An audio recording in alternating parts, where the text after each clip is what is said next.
Balima Anyokuma, ni message tellement kanyesi Mali Viromani Bella Jelema, bien jeudi 4 août 2022. Viromani Beka na ni vidéo là, c'est très important. Magorombora ya Beka tient dama. Ko Viromani de France 24 ni RFI Sangabi. Oba ira kafo. Changement fait bebena. Ani boli fait bebeke. Kamoro la motivé, Kamoro la famille. Ka diembela son ni pouvoir ni transition ye. Ka diembela ko anga transition tableau kan. Média vera tede. Réseaux sociaux de dos, Facebook de dos, TikTok de dos. Viromani abe fou. Mais abada nga problème mia. An yɛrɛ ma tɛ ɲɔgɔn fɛ quoi. Voilà des problèmes. Dɔw bɛ balo wari bɛ d'u ma bɛ dɔw la gosi. Mais maintenant kuma kelen fɔ bɛɛ lajɛlen ɲɛna. An bɛɛ denw bɛ kana jɛ, an musow bɛ kana jɛ, an somɔgɔw bɛ kana jɛ. I bɛ sa bi, i bɛ sa sini t'a dɔn. Pouvoir caman fana bɛ tigɛ na dɔ wɛrɛ tɛ. Viromani dɔ bɛ mɔgɔw kumakan enregistrer. N'u ni kɛlɛ u bɛ chantage kɛ ni fama dɔw ye. Viromani dɔ wɛrɛw fana bɛ wari bɛ d'u ma bɛ mɔgɔw difam, bɛ nkalon nɔrɔ mɔgɔw la. Mais ni fɛn wɛrɛ ma fara saya b'aw fara. N b'o fɔ bɛɛ lajɛlen na. Ne moi j'ai été victime. J'ai été victime. Mais ala ne ka tiɲɛ bɛ sigi. Mais mun ɲɛfɔ bɛɛ lajɛlen ɲɛna. Bɛɛ tɛ kelen ye. Minnu bɛ dɔw nɛgɛn ka wari d'u ma ka mɔgɔw difamé. N'a taara Mali la a bɛ taa yɛrɛ sɔrɔ kaso la. Walayi ala. N'a taara bɛ taa yɛrɛ sɔrɔ kaso la. Minnu bɛ ka wari d'a ma u tɛ se k'aw bɔ a problème kɔnɔna na. Donc an bɛ fɛ bɛɛ ka ji k'i ka bidon na wagati la. Ne bɛ ka Viromani bɛɛ de ka kɛlɛ kɛ. Bɛɛ ka faamuyali kɛ. Hali mɔgɔ minnu tɛ transition fɛ ka bɔ k'u nɛnɛ an kana kɛ. An bɛ se ka bɔ k'u contredire dans le respect. Mais an kana diffameli cɛya la c'est pas bon. A bɛ mɔgɔw siran k'ali pouvoir yɛrɛ fɛn dɔɔni. Donc ka ɲɛfɔ bɛɛ lajɛlen ɲɛna.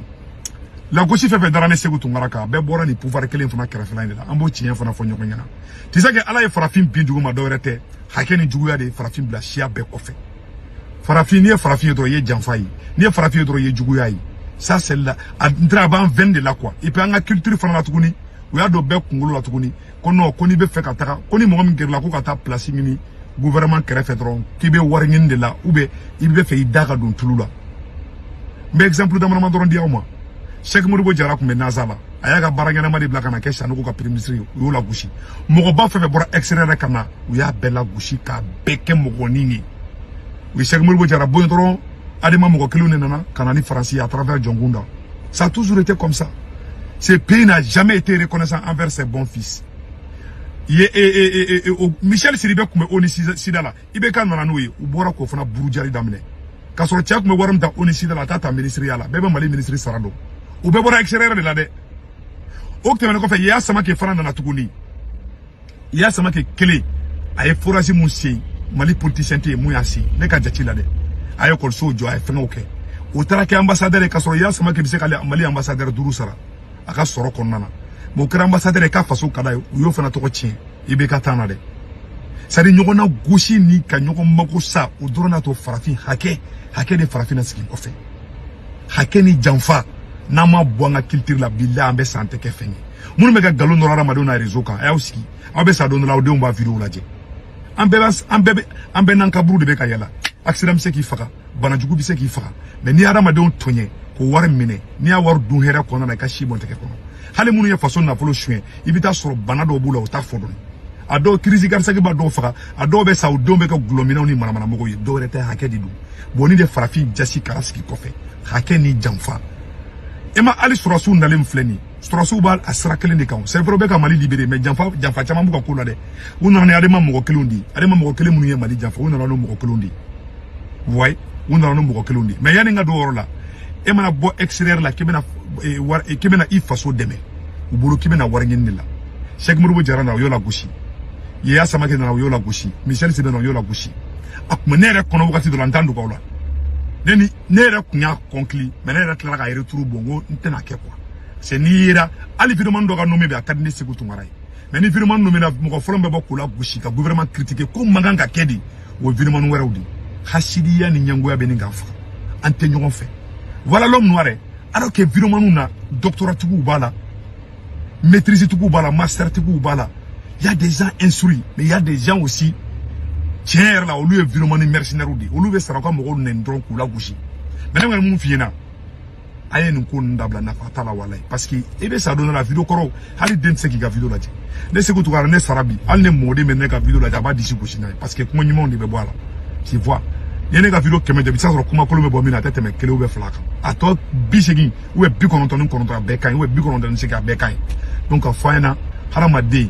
diɲɛ in kɔnɔ téléphone b'i bolo i ta tɛ muso mi bolo itata ibe sa dobi muso tigi yake dobi muso furu siri ka dewere sɔrɔ fɛ o ka sɔrɔ e kolokutu kalakasa de be kaburu kɔnɔ mali vidéo nani yɔrɔ la mede diɲɛ ye wagati ni kungurun de don dɔ an bɛɛ bɛ ɲɔgɔn su kasi ma victoire fɛn fɛn dara ne segu tungara kan a bɛɛ bɔra ni sɔrɔsiw kɛrɛfɛ mɔgɔ de la hakɛ man ɲi dɛ o de kosɔn n bɛ ka kanga don o don n bɛ ka kangari da sɔrɔsiw ye ani vidéo hakɛ man ɲi bilayi t'a la an bɛɛ bɛ ka kule bi mais sɔrɔsiw mali SE sécurité d'état kelen kɔnɔna musolaka dɔ bɛ yen ale de information kolon na bɔ ka nkalon nɔrɔ ne la ko misiw dira ne ma ko wari dira ne ma ko ne baaraw ɲini a bɛɛ nkalon bɛɛ bɛ dilan SE de kɔnɔ m'a fɔ ko Modibo Kone dɛ mais Modibo Kone b'a tigi dɔn awa a b'a kalama awa a fɔra ɲɛna fɔ awa a m'a tigi bila fana a dun tigi bɛ SE kelen de kɔnɔna na dɛ musolaka de don a bɛ SE kɔnɔ a fankelen bɛ SE kɔnɔ a fankelen bɛ gouvernement yɔrɔ dɔ kɔnɔ a bɛ palon la ni ɲɔgɔn cɛ u b'a tigi dɔn fana bon ni hakɛ i b'a dɔn ala ye fɛn dɔ di tubabu ma di farafin ma e de bɛ sa farafin nɔfɛ a ka sira t'i la i bɛ sa hali n'i sara suko dugujɛ i b'a bɔlen ka biya ko ka fɔ ka kɔ pɛrɛn e ma sɔrɔ farafin dɔw satɔ bɛ foronto juguya kojugu ni janfa kojugu awa n'an m'o bɔ an ka fɛn na fo k'an san an ka mali kura ye an t'a sɔrɔ n'an y'a sɔrɔ ka si bɔn tɛgɛ kɔnɔ parce que les méritants ne sont pas considérés jateminɛ kɛ dɔrɔn Maliki Diaw taara ka taga adama mɔgɔ de ta k'u bila première rang na fɛn kɔnɔna na est-ce que tu vois donc CNT kɔnɔna na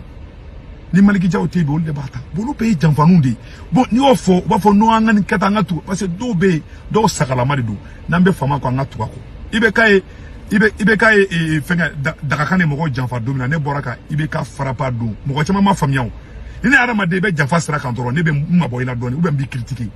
bon mɔgɔ bɛ janfa kan i ni problème tɛ ban awa fanga o fanga n'i ye janfa don a la o janfa kelen b'o fanga ba biyɛli kule k'a kɔ kari siga foyi t'o la parce que ni farafin ye fanga sɔrɔ a bolo k'a bɛ mun dɔn ala t'a dɔn hali ni ala jigi bi ka ala kɔrɔfɔ ni sɔrɔsi dɔw ye ni ala cɛ u bɛ da la k'a kɔrɔfɔ ni environnement dɔw bɛ da la u b'a dɔn ko ala de don dɛ u b'a fɔ ko tiɲɛna ala ka nin man ɲa parce que ni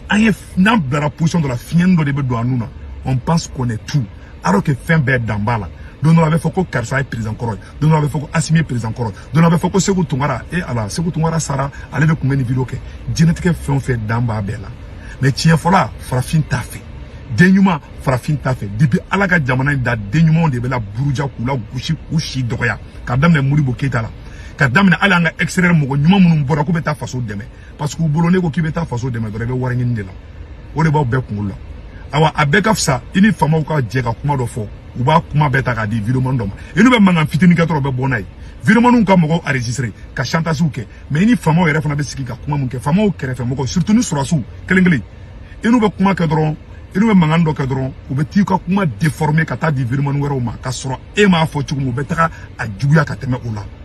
o bɛɛ hakɛ di bon e bɛ k'i yɛrɛ faga u ye e ka vie bɛ risque la bon ni e sara olu ma e protéger olu ma foyi kɛ e ye diyagoya ala b'a sara olu la o sara tɛ dɔwɛrɛ ye a ɲɔgɔnnasi bɛ kɛ olu la bon n'a ɲɔgɔnnasi kɛra olu la juru dɔ ye juru sara de ala tɛ fɛn bɛɛ bila ka lahara kɔnɔ c'est à dire farafin ma da lahara ko la farafin ma da foyi la juguya ni janfa y'an bɛɛ kunkolo ɲagami tout le monde croit qu'il est le Dieu o de y'a to an taga ɲa ka gɛlɛn ne ka nin ye misali de dɛ minnu bɛ ka wari minɛ a ye wari minɛ minnu b'aw nɛgɛ ka wari d'a ma a ka mɔgɔw buruja aw caman parce que caman malola déjà ne ka ko la caman malola la ne tɛ kuma n yɛrɛ ka kan kan a ka Cheikh Modibo Jara sɔrɔ u ye Cheikh Modibo sɔrɔsiw minnu nana n'o sanogo Cheikh Modibo Jara bɔ yen dɔrɔn ka na ni jɔnkunw na dɔrɔn Mali cira pewu ça a toujours été comme ça c'est à dire janfa kɛra ko la dɔrɔn o ye ko biyɛli kulelen de ni m'o janfa corrige n'aw taara ɲɛfɛ surtout adama mɔgɔ ninnu ka surun fanga la mɔgɔ fila dɔrɔn de bɛ adama ni fanga cɛ bi o ye Diaw ni fɛnkɛ Asimi ye ni Asimi tɛ yen bi Diaw tɛ yen bi CNT vice-président, premier vice-président, Adema clan de olu de bɛna fanga kelen ta. Ils sont très forts. Ils sont très forts. Mais baro, la vie c'est comme ça. Ne kan ma farafin ka ko gani faamuya, mais ne tiɲɛ fɔ o t'a faamuya. Dɔw tulo gerelen k'u ɲɛ ci. U tɛ den ɲuman dɔn. Den ɲuman mina kuma u b'o ɲini k'o détruire. Juguya fɛn fɛn bɛ ka kɛ, janfa fɛn fɛn bɛ ka kɛ Mali contrôle la. A bɛ ka minnu ɲɛ wo ci la. réseau ka olu tɛ dɛ ko bɛ ka transition kɛ dɔ kɛ dɛ a bɛɛ transition kɛrɛfɛ mɔgɔw ye ka taa CNT la ka na bila SE kelen na a mɔgɔw dɔnnen don tɔgɔ dɔnnen don o jamu dɔnnen don bon n'an taara nin sira kelen kan fanga in bɛ bin sira fura foyi t'a la a ye ne ka nin vidéo in garder dɛ don dɔ la bɛ tila ka nin vidéo in ji parce que dɔw bolo u ye ala de sisan quoi c'est faux ils sont intouchables Kadhafi ka armée Mali armée tse ka jokoro to yo o chi ka boyin ka Kadhafi libu diembe yayi o kera diembe ngana Saddam Hussein ka armée Mali tse ka jokoro fo chien keme fla o yo chi ka Saddam Hussein libu Congo ka wula olu wula jamana bebe ka wuli to bu contre la bi à cause du Mali o re koson to wu tenana on toyi bon to wu ka représentant en kelembe kulubla 3e position no adema o adema kele de duye fen wuli kama taw kala je doron o ba yira ka fo janfa be ko ina bon na ma janfa in corriger ambe kele fu de la ni adema kele metla kana fanga inta o betana abena na che ni adema kele mo de anga sorosuka minam beka avion bek ka be blanche couloué au sol a clown ka be bla couloué au sol o mo ko ne be position forte la bi parce que dénuement ceux qui réclament le changement ou be deneme krefe do dimina do kera opposant ni mais n'était opposant ni ta o kele fo ka dien wuli mais mu ye tien ala ta ne bo fanyana abe mu na SE la anabe mu na CNT la o de be na fanga bi kadi adema kelema o adema kelema na fanga ta asimi avion fin sans o ba beta kadi barma firla o ma o betla ka o be mene ka ta o bebla CPI la aka vidéo man ngena ma shiteta malla parce que o sorola aw yere janfa de janfa damira aw be janfa sradika awana mambo janfa inka aw bi to la di do ne tendu go awla de abe ka refu gabe ka fon gen munu be ka refu ka kuma fo ba munu fana ba fe aw be blawlu contrôle la o ni fanga kelen ka la fasa baka kele o te hera e fanga ma ça c'est clair l'homme noir a toujours été comme ça hein. Depuis le temps de Modibo Keïta jusqu'à nos jours ba bo li la a ven baola a virisi baola awayo virisi ayo baola a viroman mercenaire munube aya virisi baola a sorasi munumba barala aya virisi baola sinon abanga kele beke transition in côté flabé non nama wuli ko corriger dro wallahi anga transition be ka bulu fouyi mo ko ron metla kana ala konuke la ridika de do anga ke wo tie vivre comme ça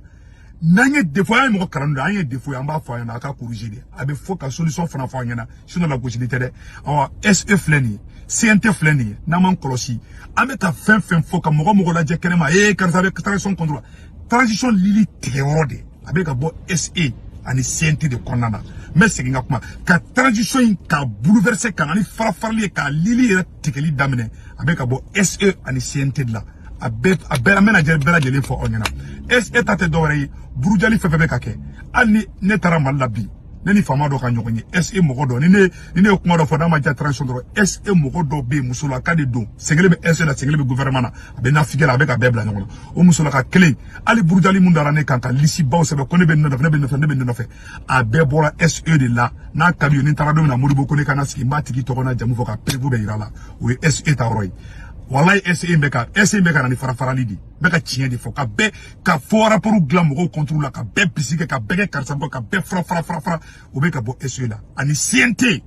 na ma wuli ka remembrement doni ko rola ka kangara dawke wallahi Mali bebi ni Mali bi na bebe bi chien de donne burujali SE o lié ko ka mo fara ngo beka mo fara muso na figin do be na toro bu ko kuma ka me na toro ko me ne bema 200 millions dira groupe do maya fede yere wolo maya fede se butu ngara 50 millions mina kuma be bora SE de kono awa bengalu ni fanai ne molo ya ko ni institution bain ko sigi musola ka do ko mani ya sago ka galon ro ara maduna Modibo ko ne iba kala ma fori ngana na kada ne be défiler na ne wole bi ko ngata malla ni mata ko ronten fa deni beta wa ma pervu ira la fana SE fana ta emunye et CNT fana ta emunye o tara adema moko ta ko bla 3e position na adema clan je m'excuse o tara adema clan moko bla 3e position na na simite jaote adema de be Mali fangata comme janguna ata chukumuna awanu ndana oba be bla ka et tribunal pénal international CPI ante fo de ka ke anga critique kunuri au lieu que SE au lieu ka kataka mogo mune ka jamana buruja o mogo kelo be ka bodi ka Jamil Bitar muya au ka supporter wi e chaote mogo gasidon au takera ni kosra kolal do madro abe réagir même au kanu bogo be tonye charama dia la hakema ngui ba au kanu bogo be tonye ku libu aka fo itola aka dorome machi ni sema ke le 5 colonel ma o kuma Mali dan au dronia ba au kanu bogo tonye mbu kami ala di bado au rebe ka do fona kale au ti sinyuma ya ka fangama na ine ka kuma maudo na ma me na continue na fa obebi adema moko bena fangata wa obla ka ta CPI la na ma ke na itungara de aka daji top au tara madenga si don atara made wori nyuma don awa aw kanuma alaje Jamil Bitar bi se kala gosi mana mɔgɔ bolo cogo jumɛn a tɛ français ma a bɛ français mɛ a bɛ ka ko kɛ don o don ko min yɛrɛ n'i y'a kɛ Amérique i kan ka tunu de o bɛ k'o kɛ a bɛ k'o to yen aw ni dɔw bɛ ka baara kɛ ji jukɔrɔ an b'a bɛɛ dɔn a bɛ ka dɔw san minnu tɛ Mali danbe t'u la minnu y'an buruja ka jamana buruja vraiment SE ani CNT aw de bɛ ka transition in bi a bɛ ka jɔrɔ mɔgɔ la o tɛ dɛ transition in lili tigɛbaga SE ani CNT a b'olu de kɔnɔ n'o tɛ o kɔrɔ ne tɛ n fa den ye ala ka hakilina d'a ma n'a ka d'a ye sɔrɔsiw a y'a mɛn n'a man d'aw ye aw kana mɛn awa n'a taara k'aw bɛ Mali kɔrɔ de lin ka nin aw bɛɛ bɛ tila ka gɛn ka bɔ yen aw bɛɛ bɛ taa CPI la aw kɔnɔbaga caman bɛ ka décourager aw kɔrɔ an ka ne kɔni b'aw fɛ ne t'a ladilikan de n'a ka d'aw ye a y'a faamuya n'a ma fana ala ka to a ka faamuya fana ala ka ɲuman d'an bɛɛ lajɛlen ma an kɔni bɛ fɛ a ka ɲa de